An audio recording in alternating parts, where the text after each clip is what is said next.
Oi, gente! Vamos dar continuidade à leitura do nosso livro? Hoje nós vamos para a segunda parte do segundo capítulo, onde a gente, na primeira parte, a gente leu, principalmente sobre uma das estratégias que pode ser utilizada pelos papais e pelas mamães para integrar o cérebro da criança por inteiro.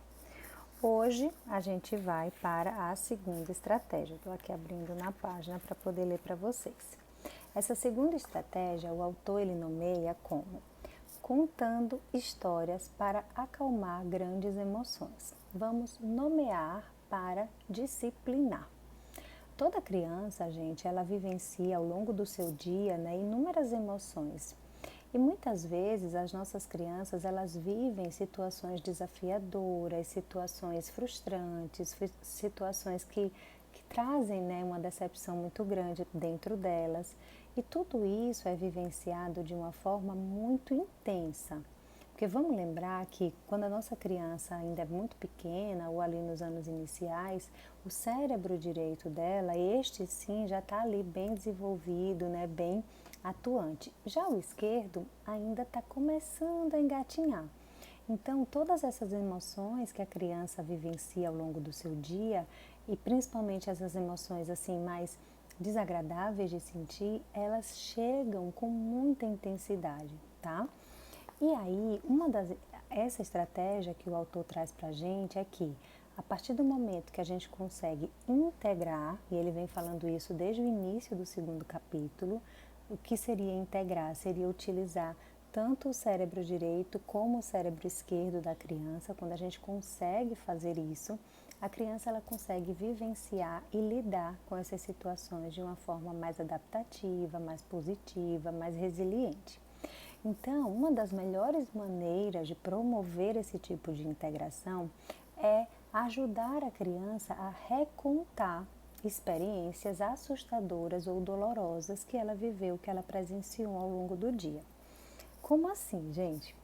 É, na verdade, fazer com que a criança ela conte e reconte aquela situação por várias e várias vezes, para que ela consiga ir despertando a lógica, o uso das palavras, a racionalidade, ou seja, o cérebro esquerdo, e consiga enxergar essa situação de uma forma mais ampla, não agindo somente na emoção, somente no caos, se a gente for pensar ali na questão do leito do rio, tá? Então, ele diz assim pra gente: pode haver, ocasiões em que os nossos filhos eles não vão desejar estar contando histórias quando a gente pede isso para eles. Então a gente precisa, num primeiro momento, tá, gente, respeitar o desejo da criança sobre como e quando falar, especialmente porque se a gente também sair pressionando, não, vem cá, vamos contar, me conta o que aconteceu. Às vezes a criança ela não está pronta ainda para estar recontando essa história.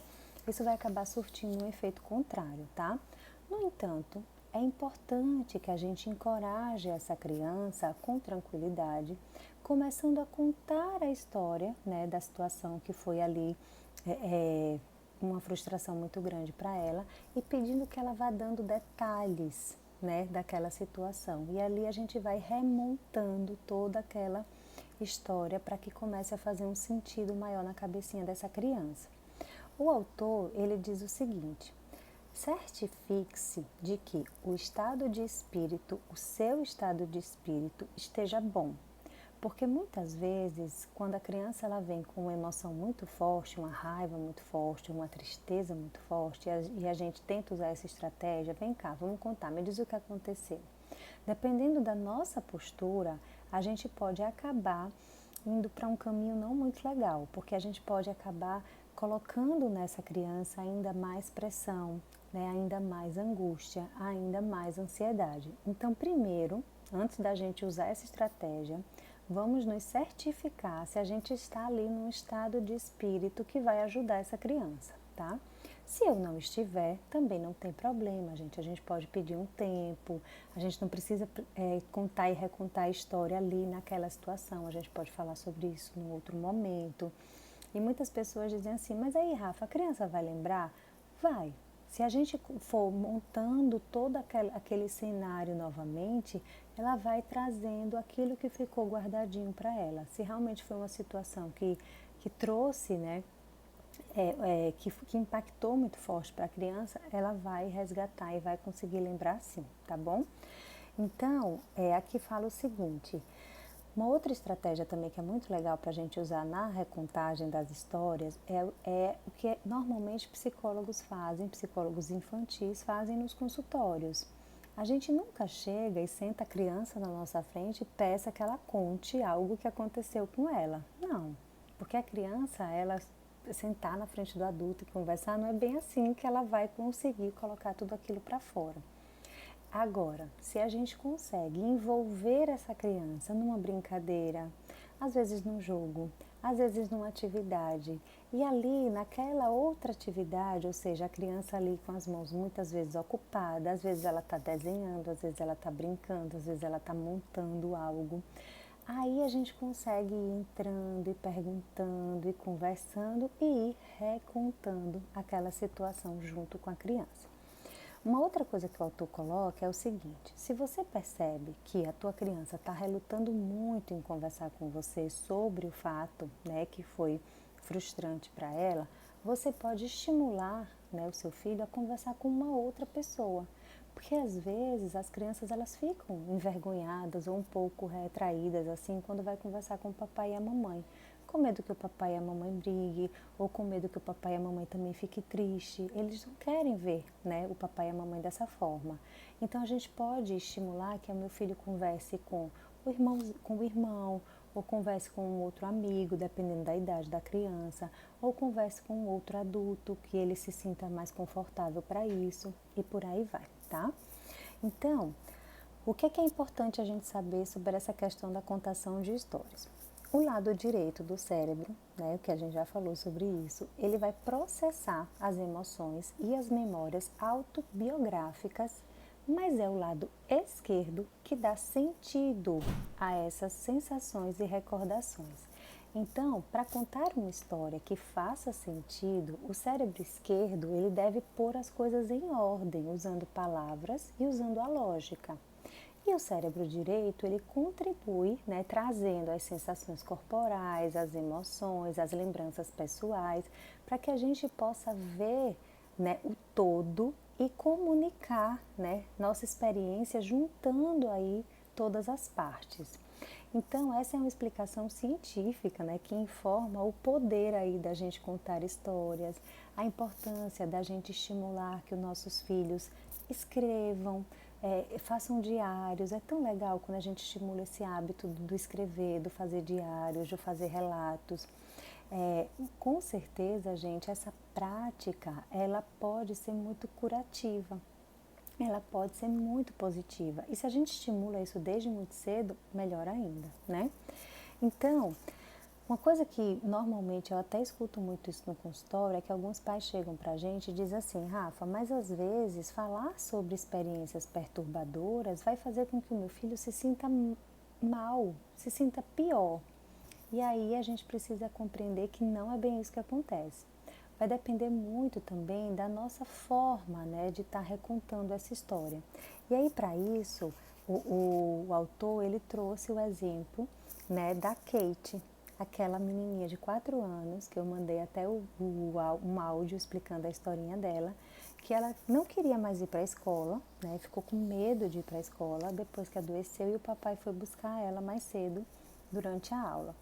Então, a Kate, ela ficou tão assustada, né, com o que tinha acontecido, porque ela adoeceu, ela sentiu muito medo, né, o pai chegou para buscar e no dia seguinte ela não conseguia mais ficar na escola, nos dias seguintes, né? E o pai da Kate, que é o Thomas, ele ficou tão preocupado com essa situação porque ele não entendia, né, como é que, porque de repente, né, a Kate que amava ir para a escola, não queria mais ir e estava tendo principalmente comportamentos muito intensos, né, de que eu não quero ficar aqui, muito choro, muita birra, né, muita resistência principalmente. E aí o Thomas, ele muito orientado, né, ele começou contando a história da Kate da seguinte forma. Kate, eu sei que você está tendo dificuldade em ir para a escola desde que você ficou doente. Vamos tentar nos lembrar do dia em que você passou mal na escola? Primeiro, nós nos arrumamos para ir para a escola, não foi? Foi. Lembra que você quis vestir a sua calça vermelha e nós tomamos o café da manhã com aquele iogurte que você adora e depois você escovou os dentes?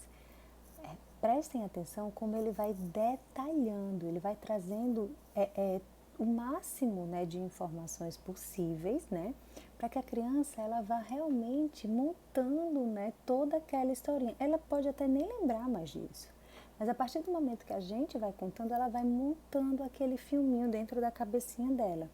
Então eu tenho que lembrar de usar uma linguagem assim muito concreta, né? Eu tenho que lembrar de contar muitos detalhes, porque aí a criança vai conseguindo fazer isso.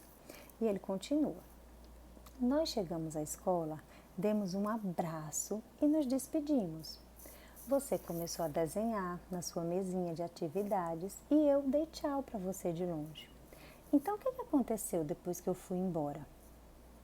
Notem que ele dá um tempo, né? Ele faz uma pergunta, porque quando a gente faz uma pergunta, a criança ela se sente muito mais inclinada a buscar uma resposta do que simplesmente eu dar uma ordem. Para de chorar, para com isso. Quando eu assumo essa postura, a criança ela enrijece, né? Porque ela se assusta. E aí, por isso que muitas vezes a gente tem aquela sensação de que, mas quando eu grito, meu filho obedece.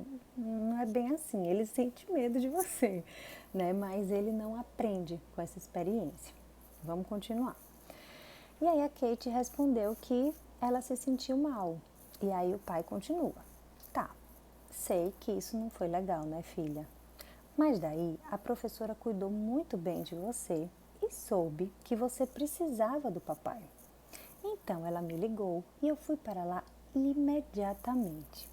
Não foi muita sorte, filha, você ter uma professora que cuidou de você até a hora do papai chegar? Daí o que aconteceu depois? Eu cuidei de você e você se sentiu melhor. E o Thomas, o papai da Kate, foi enfatizando, né, que foi para a escola imediatamente, que tudo ficou bem e garantindo que a Kate estaria lá quando ela precisasse dele. E ficou garantindo para ela que o papai ia estar sempre lá quando ela precisasse dele.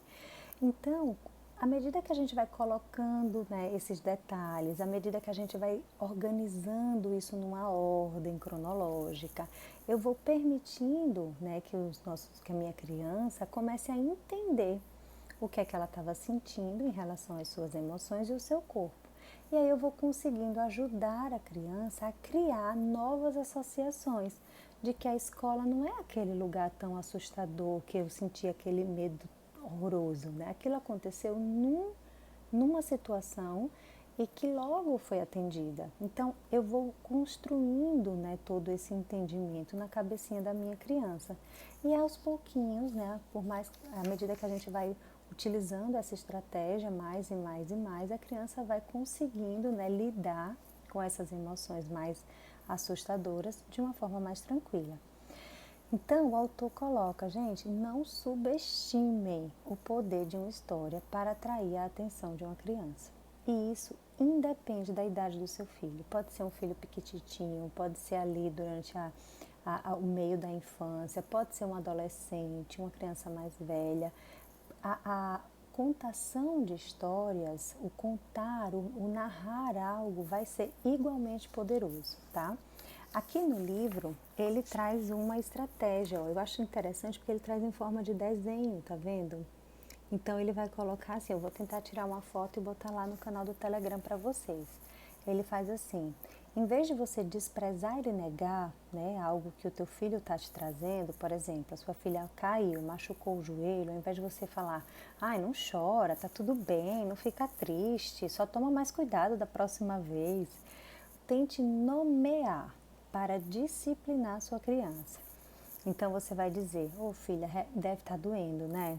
Eu vi você correr, eu vi que você tropeçou, vi que você arranhou o joelho. Depois disso, o que aconteceu? Pergunta. E aí a filha vai continuar. Aí a mamãe veio. Isso mesmo. Eu vim, eu te abracei. Você está se sentindo melhor? Sim. Quer que eu te mostre como que aconteceu? Quero. Vamos ver como é que a gente pode fazer para da próxima vez não acontecer isso de novo? Vamos. Então você percebe que a gente está sempre perguntando à criança e construindo uma ordem, uma lógica, né, para as situações que aconteceram, tá? O que mais que ele fala aqui, né? Ele vem trazer também outro exemplo, né, já com uma criança um pouquinho maior, ver se eu consigo mostrar aqui para vocês. Quando ela está emburrada, porque não foi convidada para o aniversário, vou tentar também colocar aqui para vocês. E ele termina dizendo que assim, quando a gente consegue atribuir palavras a nossas experiências assustadoras e dolorosas, quando a gente faz as pazes com essa experiência e com essas emoções, frequentemente, né, essas experiências elas se tornam muito menos assustadoras. Então, quando a gente ajuda a nossa criança a nomear as suas dores e os seus medos,